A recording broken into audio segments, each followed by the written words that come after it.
Hello there, welcome to Danny Night Stories. I'm here to help you relax whether you are sleeping or just want to rest. Don't forget to like the video and subscribe. Now relax and enjoy. Minecraft Horror Story, The Return of Herobrine. Chapter 9. The Last Safe Chunk. Steve woke to the sound of potatoes cooking. Alex had placed a smoker outside Ivo's library and filled it before sunrise. By the time Steve came down, villagers were already crossing Hollowbridge to their farms. The iron golem carried a poppy. 2 children chased a cat around the well. For a few quiet minutes, the world contained no mystery larger than breakfast. They ate beside the river. Mist hovered above the water, but it was ordinary morning mist. Steve's reflection had normal blue eyes. Alex checked anyway, leaning so close that she nearly fell in. The last baked potato slid from the smoker without anyone opening it. It stopped at Steve's feet. For one instant, its item name read home. Then the word disappeared, leaving an ordinary potato turning slowly on the path. Ivo joined them with the green banner folded beneath one arm. The cartographer had worked through the night. On his newest map, Hollowbridge sat in a clean square of green and brown. The grey influence that had spread from Cedar Vale stopped one chunk beyond the village walls. The area inside remained untouched. Hollowbridge was the last safe chunk they knew. Steve spent the morning repairing it. He replaced the library floor, traded paper for emeralds, and helped a farmer rebuild the fence. Herobrine's false village had moved. Alex sharpened tools at the blacksmith. They worked slowly and spoke little. The coming journey would begin soon enough. There was value in fixing something simple before attempting something impossible. At midday, they laid Rowan's plan across the map room table. It was not truly Rowan's plan.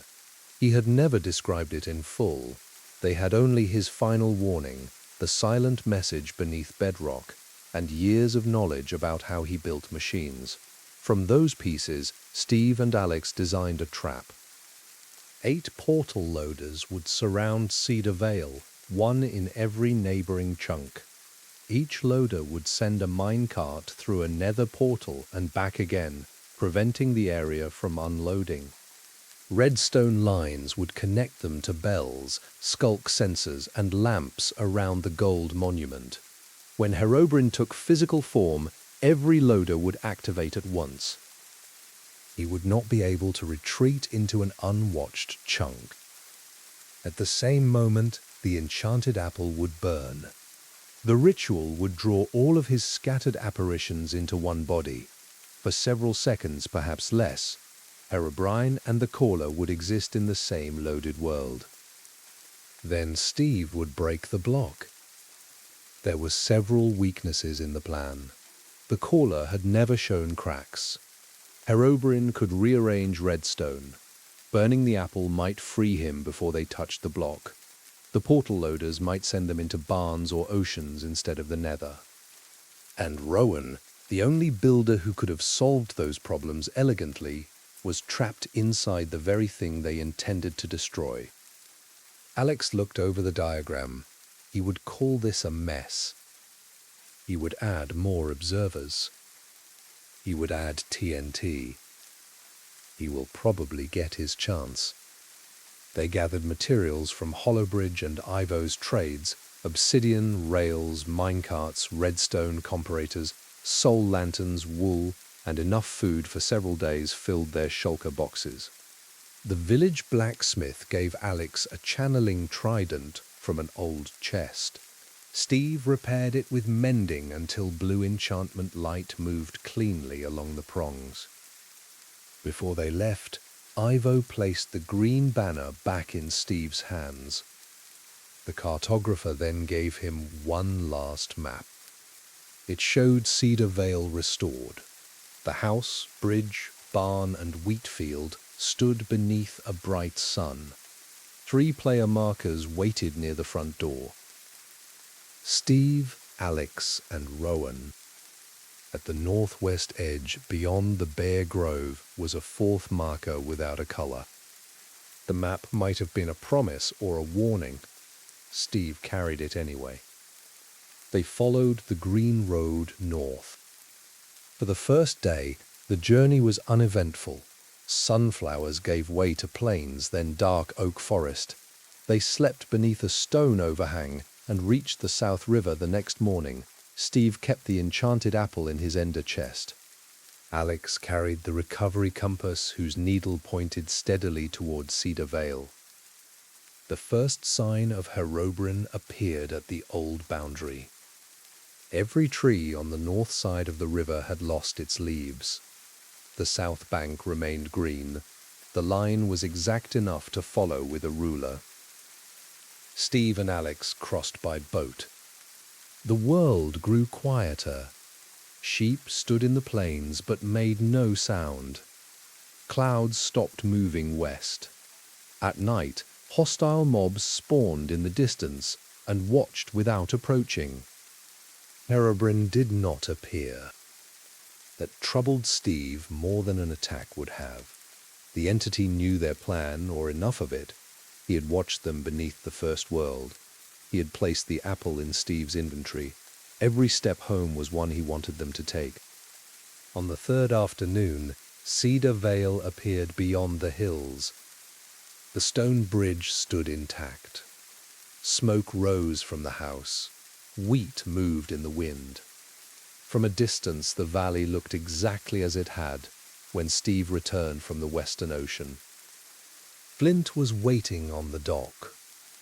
Steve ran the last part of the path. The wolf leaped once, tail high, and pressed against his leg.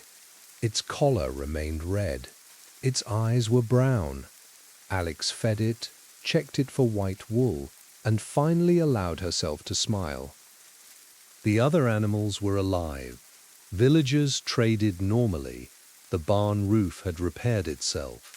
Even the blue orchid sat on Alex's windowsill, though she had carried the real flower to the nether shelter and later lost the pot in the sky house. Steve did not enter. "It is showing us what we want," he said. Alex looked through the window. 3 bowls of mushroom stew steamed on the table. They tested the valley before trusting any part of it. Steve threw an egg through the front door. It crossed the room and broke against the far wall. No hidden portal moved it. Alex placed a redstone torch beside the window, then walked backward until the house reached the edge of her view. The torch remained red. They circled the building and counted its blocks. The north wall was 1 block longer than it had been on Steve's oldest map. Behind that extra block was a room. They reached it from outside by removing 2 spruce planks. The space was barely wide enough to stand in. Its walls were made of glass, and behind the glass the real rooms of the house appeared from impossible angles. Steve could see the kitchen from above, the attic from below, and the cellar from a viewpoint inside the stone. At the center stood 3 armor stands. 1 wore Steve's clothing. 1 wore Alex's. The 3rd wore Rowan's elytra. Each stand held a clock. The hands moved at different speeds. Steve's showed the current sunset. Alex's ran backward. Rowan's did not move at all. Alex broke the glass in front of her stand.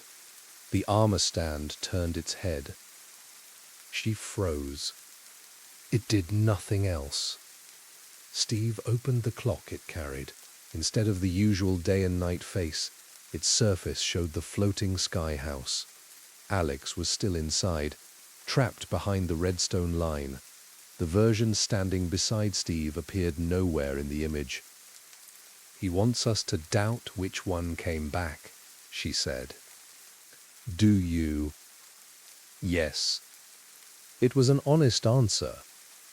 Steve took out the blue orchid they had recovered from the nether shelter. The flower in Alex's window matched it exactly, but when he broke the pot from outside, the false orchid dropped as white concrete. Across the valley, every flower became white concrete for 1 second. Then color returned. They left the hidden room open as a reminder. The restored valley was not a gift. It was a skin stretched over all the places Herobrine had changed. At the barn, Steve found another discrepancy. The animals had kept breeding while no one was home, yet every pen contained exactly 8 creatures. 8 sheep, 8 cows, 8 chickens, and 8 pigs stood in perfect rows. When he walked left, all 32 heads turned left. When he walked right, they followed. Flint barked. The animals broke formation and resumed moving normally. Steve knelt beside the wolf. Flint had resisted Herobrine before. The entity collected player memories, blocks, tools, and written accounts, but animals remembered through simpler things: scent, command, hunger, home. Flint did not care which version of Cedar Vale looked correct. The wolf knew who had fed it on the dock. Steve tied a bell to Flint's collar. "If you see 2 of me," he said, "choose carefully." Flint licked the side of his square face. They established camp beside the river instead. Before sunset, they marked the 8 surrounding chunks. Steve built the first portal loader north of the house. Alex built the second near the windmill. Each was simple: an obsidian frame, dispenser, flint and steel, rail, minecart, and return system. They left the machines inactive and covered the redstone with wool to prevent Skulk from detecting it too early. At the 3rd site, they found a sign. "You are building a door." Steve broke it. At the 4th site, a chest waited beneath the redstone line. Inside was a written book titled Rowan. Every page said, "Help me." Alex threw it into the river. The book floated upstream. They completed 6 loaders before nightfall. Herobrine still did not appear. Steve released Flint to patrol the camp and placed snow golems at the bridge. Alex rang the village bell once. Every villager went indoors. The 7th loader stood near the leafless grove. The obsidian blocks would not align. Each time Steve completed the frame, one corner shifted a block to the left. Alex watched the structure while he rebuilt it. Nothing moved. They turned away together, then turned back. The portal was complete. Purple light filled the frame. Beyond the surface stood Rowan. He wore his elytra. White debris from the sky house hung around him. Time on his side of the portal had not moved. "Do not enter," he said. Steve stepped closer. "Can you hear us?" "Not for long." "How do we break the caller?" Rowan looked over his shoulder. Herobrine's white eyes watched from somewhere behind the frozen debris. "You already did." The portal flickered. "The pickaxe," Alex said. Rowan nodded. He kept everything. That was his mistake. The image vanished. The portal now showed an empty nether cave. Steve understood the clue. The wooden pickaxe from his first night had injured Herobrine because it belonged to the world before the haunting had a complete form. The entity had collected it, named it, and preserved it beyond its last durability. When it broke, Herobrine had not destroyed the item. He had taken it back into the world's memory. Somewhere beneath Cedar Vale, the pickaxe still existed. They returned to the hidden corridor under the house. The kitchen floor opened before they touched it. Redstone torches marked the stairs. The item frames along the walls were empty except the final one. Inside it was Steve's wooden pickaxe. The tool had no durability bar at all. Its name was First Night Again. Steve removed it. Every redstone torch went dark. The house above them groaned. From the tunnel came the sound of hundreds of players placing blocks at once. Steve and Alex ran upstairs. Cedar Vale had changed. White concrete covered the windows. The wheat field had become soul sand. The stone bridge ended above empty space. Beyond the river, 8 identical Herobrines stood at the 8 loader sites. Each held a redstone torch. They placed the torches simultaneously. 7 portal frames broke. Only the last safe loader beside the grove remained active. The 8 figures turned towards Steve. Their voices came from every direction. Try again. Chapter 10. 8 Eyes in the Dark. They could not rebuild while 8 apparitions watched the valley. Each Herobrine guarded a different chunk boundary. When Steve approached one, it vanished and appeared behind him. When Alex fired at another, all 8 raised bows. The copies did not chase. They waited near the broken machines, forcing Steve and Alex back toward the center. The trap had been reversed. Instead of keeping Herobrine loaded, the loaders had marked exactly where he needed to stand to keep them contained. They retreated into the mountain. Rowan had once stored experimental redstone beneath the old mine. Steve hoped to find spare observers and obsidian there. More importantly, the tunnels led to an ancient city discovered months earlier beneath Cedar Vale. Its skulk sensors could detect movement without seeing the source. If Herobrine's body produced vibrations, they could track him even when he vanished. Flint followed until they reached the deep slate stairs. Steve ordered the wolf to remain above with the villagers. The descent was normal at first. Coal gave way to iron, then redstone and deep slate. Water dripped from a lush cave. Bats flew from the torchlight. It was the most natural mine Steve had seen since returning. At depth -40, the recovery compass began spinning. Alex stopped beside an unmarked wall. Rowan is close. They mined through. On the other side was a rail tunnel leading toward the ancient city. Rowan had reinforced it with dark oak beams. Skulk veins spread between the tracks, glowing faintly blue. Steve placed wool beneath their feet. They walked without sound. The city opened below like the remains of a buried kingdom. Towers of deep slate rose around a central frame. Soul flames burned. Skulk covered roads, walls, and statues. No mobs moved among the ruins. At the center, 8 white lights watched from the darkness. They looked like pairs of eyes. Steve counted 16 squares, then realized they were not 8 faces. They were 8 individual eyes placed at different heights, blinking out of sequence. The darkness effect closed around him. Alex touched his shoulder. They waited for their vision to return. One pair of eyes had moved closer. Steve threw a snowball into the far street. Skulk sensors rippled toward the sound. A shrieker cried.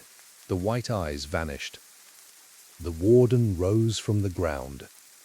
Its horns emerged first, then the massive dark body and glowing chest. It sniffed the air.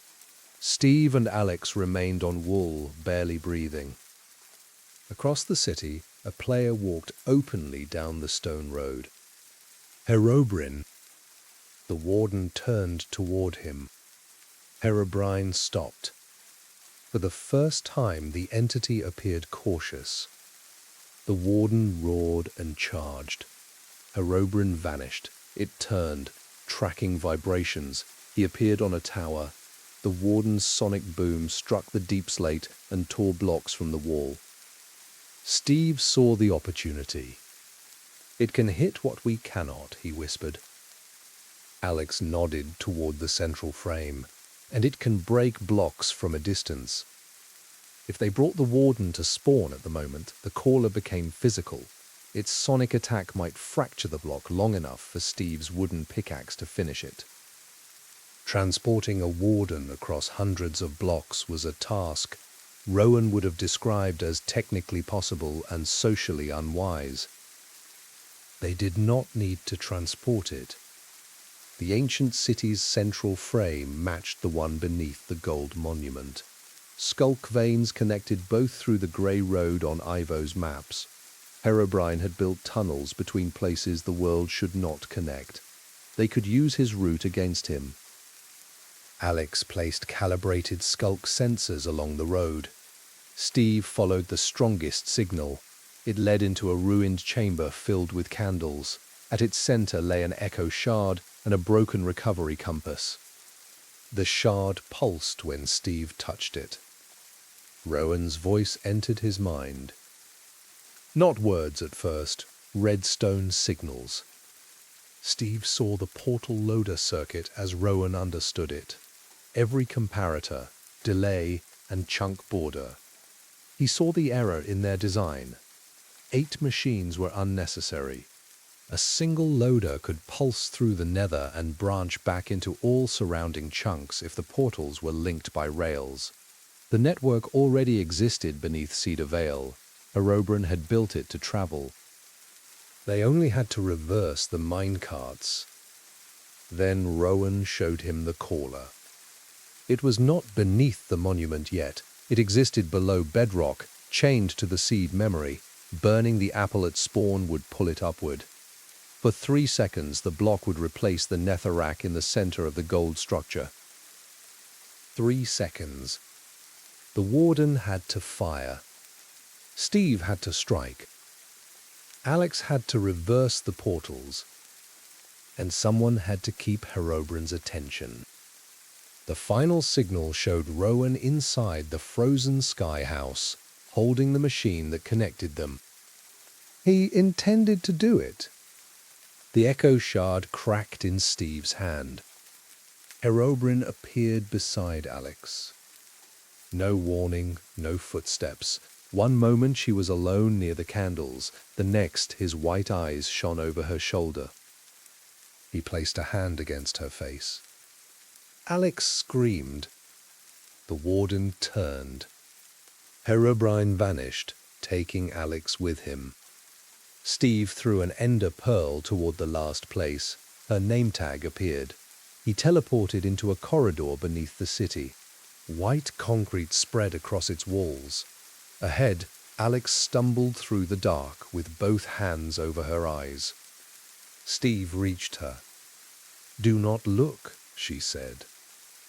Her eyes remained green between her fingers, but white light leaked around them. "What did he do?" "He showed me every Alex." Footsteps gathered in the tunnel. Copies stepped from the side passages. One wore Alex's armor. One wore no skin at all, only a moving pattern of terrain. One carried the blue orchid. Others had white eyes, green eyes, or empty black squares. Steve put Rowan's carved pumpkin over Alex's head. White wool covered the eye holes. The copies stopped. Steve pulled on a second carved pumpkin found in his shulker box. Through its narrow view, the corridor darkened, but the white eyes became less sharp. The apparitions moved only when he looked directly at them. By hiding his own eyes, he weakened the recognition Herobrine used to hold their forms. He and Alex walked backward. The copies followed without sound. At the city entrance, the warden waited. Its glowing chest pulsed. Steve threw a snowball past the apparitions. The copies turned toward the sound. The warden attacked. Its sonic boom struck all of them at once. White cracks spread across their bodies. 7 vanished. The 8th became Herobrine.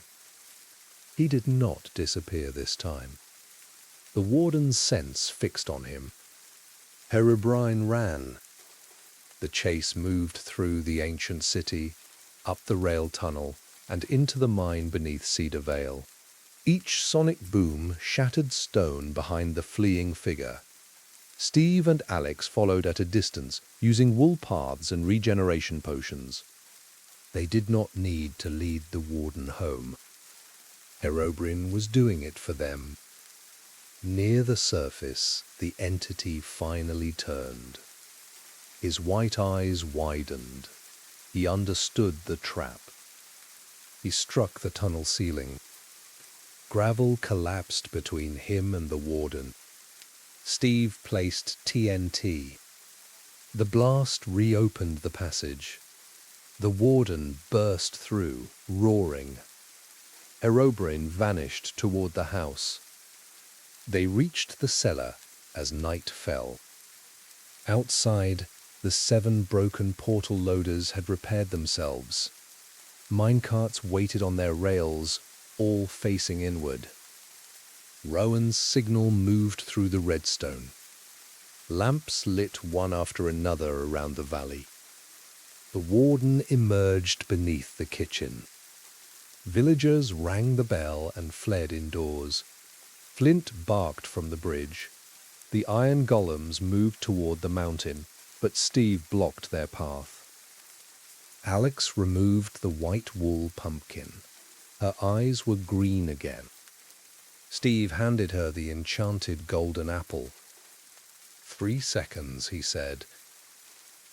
She looked at the gold monument burning in the field. Then let us not waste the first 2. Chapter 11. The Door at Spawn. Before they reached the monument, Cedar Vale reset. The soul sand became farmland. Leaves returned to the trees. Windows cleared. Dawn replaced night in a single frame. The warden vanished from the kitchen, and Rowan's signal stopped moving through the lamps. Steve stood on the dock again with a boat full of maps. Flint waited beside him. The western sun touched the river. Smoke rose from the house. For several seconds, Steve did not move. The world had returned to the evening when the story began. Alex was not beside him. He checked his inventory. The wooden pickaxe remained in the first slot. His enchanted armor was gone. He wore the blue shirt and dark trousers with which every world seemed to remember him. Flint followed as he climbed the path. Inside the house, Alex placed a blue orchid on the sill. Rowan repaired a redstone lamp at the table. Neither looked up. "We are ready," Steve said. Rowan smiled. "Ready for what?" His eyes were brown. Alex turned. Her eyes were green. "You were mapping the west." On the table were 3 bowls of mushroom stew. The map wall showed no grey square. The birch ridge was green. Herobrine offered him the unbroken version of Cedar Vale. Steve could live in it. Rowan would remain. Alex would forget the terror beneath bedrock. The barn would never burn. The villagers would be safe. All Steve had to do was stop telling the story. He looked at the blue orchid. "Why did I bring that?" he asked. Alex answered, "Because I like them." It was the wrong answer. Steve placed the carved pumpkin on his head. The false world flickered. Leaves disappeared from the ridge. White concrete covered the windows. Rowan's smile remained as his eyes became white. "You remember better than the others," he said in Herobrine's voice. Steve broke the kitchen floor with the wooden pickaxe. The reset shattered. Night returned. Alex stood in the wheat field beside the monument. The warden roared beneath the house. Portal loaders clicked around the valley. Herobrine occupied the main room where the false Rowan had been. Steve jumped through the broken floor and landed beside the ancient creature. Darkness closed over his vision. He threw a snowball up the stairs. The warden followed. Outside, Alex pulled the first lever. Mine carts entered the portals. The northern loader flashed. Then the eastern purple light jumped around Cedar Vale, one chunk after another. Redstone lamps marked the circuit. Rowan's echo traveled with them, correcting the delays as the system ran. Herobrine appeared at the bridge and broke the western rail. The minecart continued across empty air. He appeared near the barn and removed a portal block. Purple light remained. The world no longer accepted his changes fast enough. Every loaded chunk compared against the others and restored the missing pieces. For the first time, Cedar Vale resisted him. Alex climbed onto the gold monument. Fire burned between the 4 blocks. She held the enchanted apple over it. Herobrine saw her. Chase mode began. He appeared behind her. Steve struck, and the wooden pickaxe opened a crack across his shoulder. Herobrine vanished to the river, then the roof, then inside the wheat. Each jump came faster. White-eyed copies formed wherever he had stood. The warden emerged from the house. It sniffed the night air and heard everything.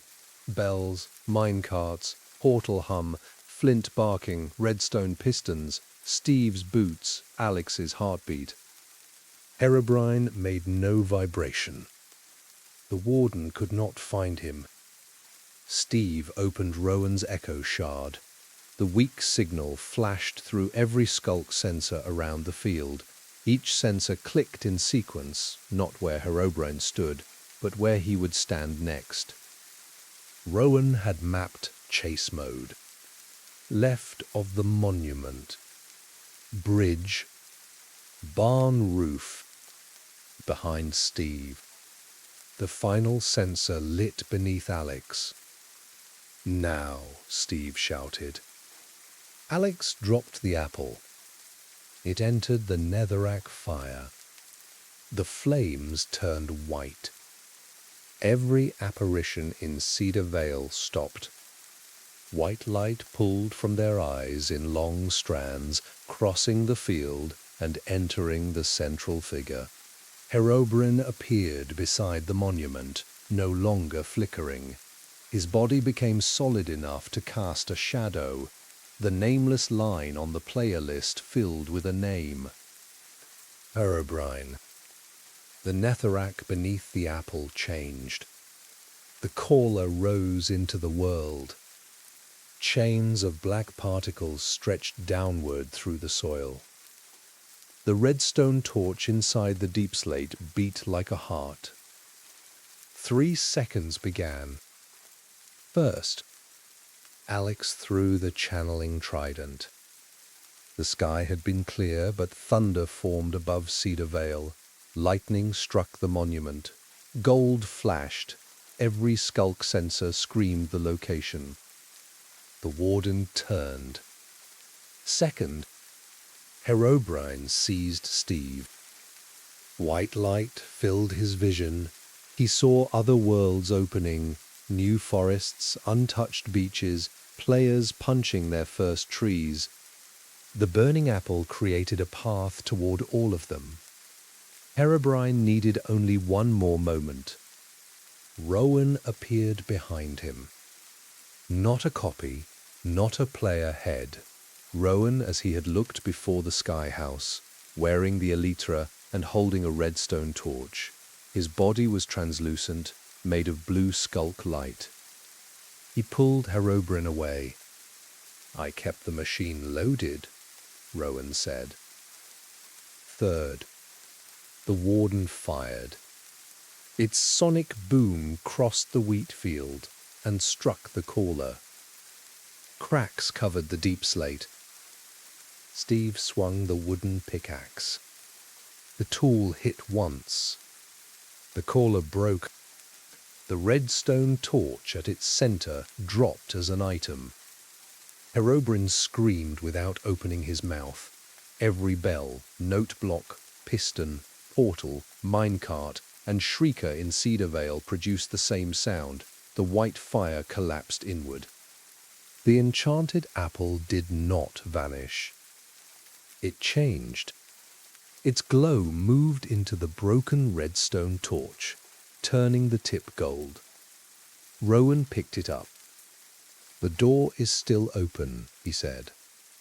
Above the monument, the sky had split into a square of grey fog. Through it, Steve saw thousands of worlds. White eyes appeared in their forests as Herobrine reached for them. Alex grabbed the apple. Herobrine struck her away. The warden fired again, but the entity divided around the attack. Pieces of his body became trees, tunnels, and white concrete. Cedar Vale folded into the shapes he had collected. The bridge led into the ancient city. The barn opened onto the nether. Ocean water hung above the wheat field. Rowan held the glowing torch toward Steve. Someone has to close it from the first world. We bring you back first. I am the signal, Steve, not the player. The grey opening widened. More worlds appeared. Rowan smiled, tired and entirely himself. I told you the chicken cooker would be useful. He placed the golden redstone torch into the fire. The monument activated one final time. Rowan, the apple, and the open sky vanished together. The door closed. Herobrine remained. He stood in the ruined wheat field, solid, trapped, and no longer connected to the seed beneath the world. His white eyes settled on Steve.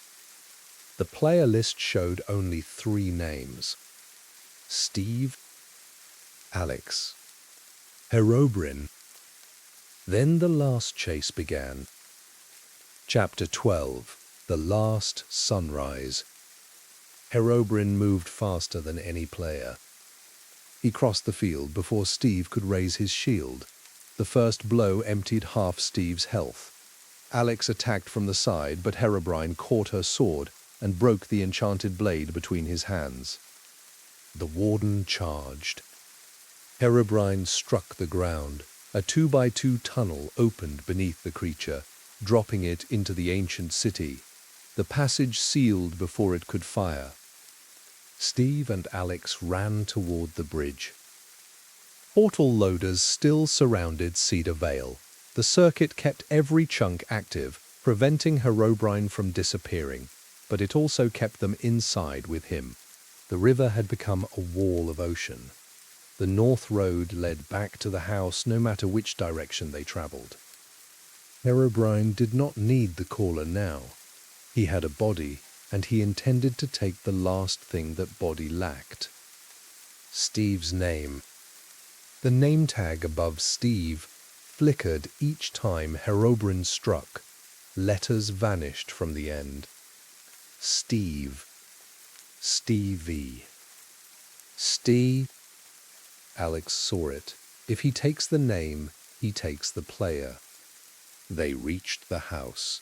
Flint waited in the doorway, growling. Herobrine appeared on the bridge behind them. Steve ordered the wolf inside. He barred the door with iron and opened the written book titled Cedar Vale. New words filled the pages. The caller is broken. The witness remains. The story needs a Steve. The first legends had given Herobrine Steve's face, but it was only a copy. The wide-eyed figure had never possessed a true player identity. By erasing Steve's name tag and taking his place, he could become permanent inside Cedar Vale. Alex searched the storage room. How do you kill a story? Steve looked at the map wall. Every strange place Herobrine created had come from evidence players expected to find. Bare trees, tunnels, pyramids, red torches, missing posts, messages telling them to stop. Fighting those signs had strengthened them. Remembering them had loaded them. "You do not," Steve said. "You finish it." He removed every map from the wall. Behind them were the item frames Herobrine used to store lost things. Steve placed the broken written book in the first. Alex placed her shattered sword in the second. They filled the row with pieces of the haunting: white concrete, oak leaves, redstone torches, the blank map, Rowan's pumpkin, and the arrow from the lava island. Herobrine broke through the door.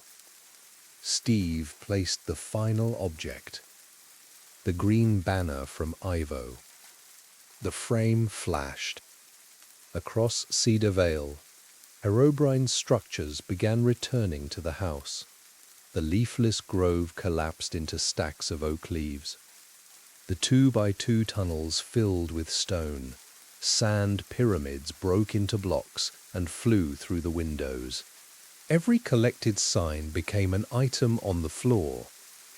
The house was doing what Herobrine had always done. It was keeping the evidence. Herobrine stepped into the main room. His body flickered as each legend was removed from the terrain. His eyes remained white. Steve's name tag shortened again. Steve. Alex activated the house's oldest redstone clock. Pistons moved the filled item frames downward into the hidden corridor. Observers triggered beneath the floor.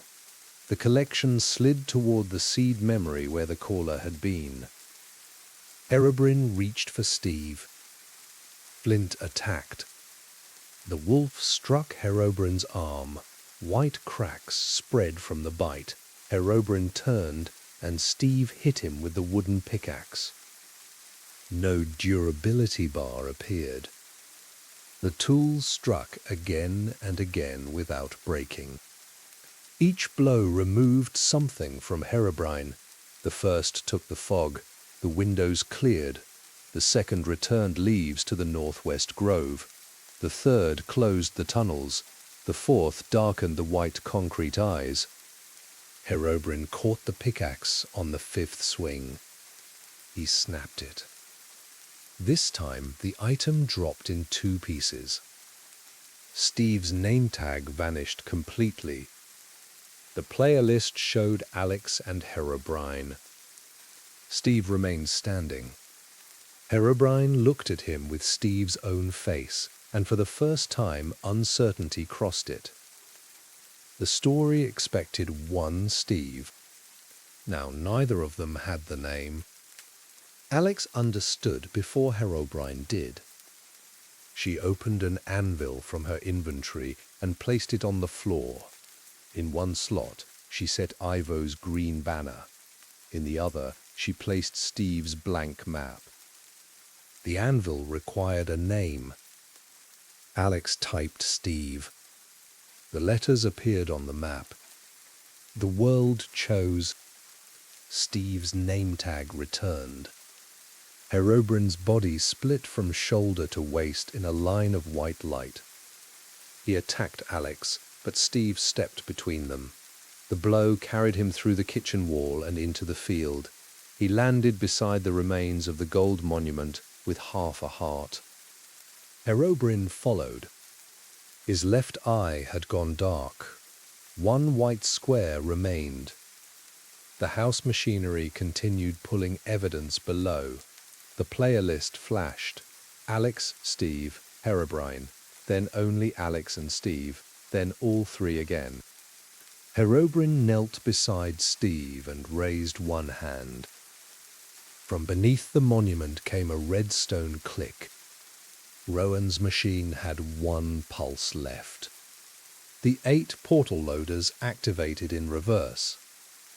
Minecarts returned from every surrounding chunk, carrying the blocks Herobrine had placed there. White concrete, red torches, signs, nameless player heads, and dead leaves entered the central portal network. The items converged beneath the monument. Herobrine turned toward the sound. Steve used his final Ender Pearl. He teleported to the house lever. Alex was already there. Together they pulled it. The portal network unloaded one chunk, the exact square containing Herobrine. Everything else remained active. The wheat field tore along its borders. Herobrine stood inside a 16 by 16 column separated from Cedar Vale by grey emptiness. He could not vanish into the world because the world was loaded. He could not cross the boundary because his own collected evidence anchored him inside. The isolated chunk began to shrink. Herobrine tried every rule the stories had given him. Fog filled the square, but it could not cross the border. A leafless oak grew beside him, its bare branches reaching toward Cedar Vale. He cut a 2x2 tunnel into the ground and emerged from the same opening. He placed white concrete over his eyes, removed it, and became 8 figures standing on the same block. The chunk loader counted all 8 as one. Signs appeared along the boundary. Stop. Turn it off. Rowan is still here. The last message made Alex reach for the lever. Steve caught her hand. Inside the shrinking square, Herobrine became Rowan. The copy wore the elytra and held a golden redstone torch. Its eyes were brown. It pressed both hands against the invisible edge. "Steve," it called. "The machine trapped me too." The voice was perfect. Then Flint arrived. The wolf ran from the bridge and stopped at the boundary. Its bell rang once. It looked at the figure wearing Rowan's face, sniffed, and sat beside Steve without lowering its ears. Herobrine's copied expression broke. Rowan had been right about the chicken machine. Alex had been right about the flower. Flint had been right about the player on the dock. Memory could be copied, but recognition belonged to the one who had lived it. The false Rowan's eyes turned white. The signs changed. "I will wait." Steve believed that promise. Herobrine had waited in Cedar Vale for more than 600 days. He had survived closures, updates, unloaded regions, and every attempt to deny his existence. If even one part of the chunk remained reachable, he would wait again. Steve did not look away. "Finish it," he told Alex. She moved the final minecart. The rail beneath the isolated square reversed. Every item connected to the chunk, its maps, saved structures, copied tools, and nameless player data, traveled into the empty seed memory below bedrock. The square lost its past. Without a past, Herobrine had nothing from which to rebuild. Herobrine placed blocks beneath his feet. They disappeared. He dug a tunnel. It returned him to the surface. He built a gold monument. There was no caller to answer. Steve and Alex watched from the house. Herobrine's last white eye looked back. The chunk reduced to 8 blocks, then 4, then 1. On the final grass block, the white-eyed figure stood in the fog exactly as Steve had first seen him. Then the block unloaded. Silence returned to Cedar Vale. The moon moved, clouds crossed the stars. Zombies groaned beyond the village. and a skeleton fired harmlessly at an iron golem. Ordinary danger filled the world again. Steve checked the player list. Alex. Steve? No fourth line. They did not celebrate. They repaired the house. Through the remaining night, Steve replaced windows while Alex replanted wheat. Flint followed them between buildings. The hidden corridor beneath the kitchen was gone. When they dug where it had been, they found natural stone. At dawn, leaves grew across the northwest grove. Sunlight entered the valley. Villagers opened their doors. Bees left the hives. The river carried Steve's old boat gently against the dock. Where the gold monument had stood, Steve and Alex built a small redstone lamp for Rowan. It used one observer, one repeater, and no unnecessary TNT. The lamp pulsed every 4 seconds. Alex said Rowan would have hated its simplicity. Steve placed the carved pumpkin beside it. Days passed. They traveled to Hollowbridge and returned Ivo's green banner.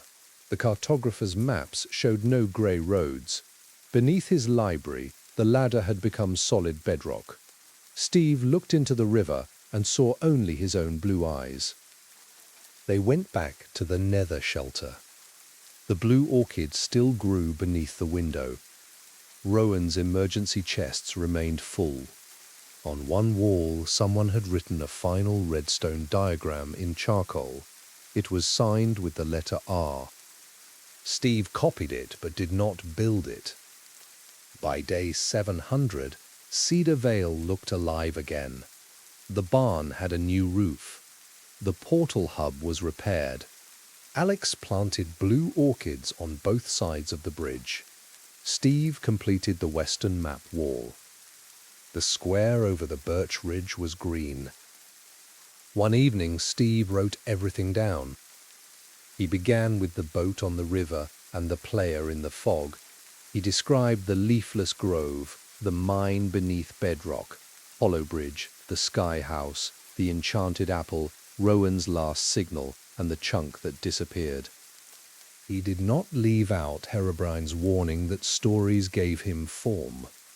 A warning without a story would help no one. When the book was finished, Steve carried it to Rowan's memorial. The title field was blank. He wrote The Return of Herobrine. The author field filled by itself. Steve. For a moment, the letters became Herobrine. Then they changed back. Steve closed the book. Across the valley, at the edge of the evening fog, a player-shaped figure stood among the trees. Steve did not run toward it. He did not raise a spyglass. He did not call Alex. He watched until the fog moved and the shape became only a birch trunk catching the last light. Then Steve placed the book beneath Rowan's lamp and walked home. Behind him, the redstone pulse continued every 4 seconds. On the 5th pulse, 2 white eyes opened inside the carved pumpkin. By the time the lamp flashed again, they were gone.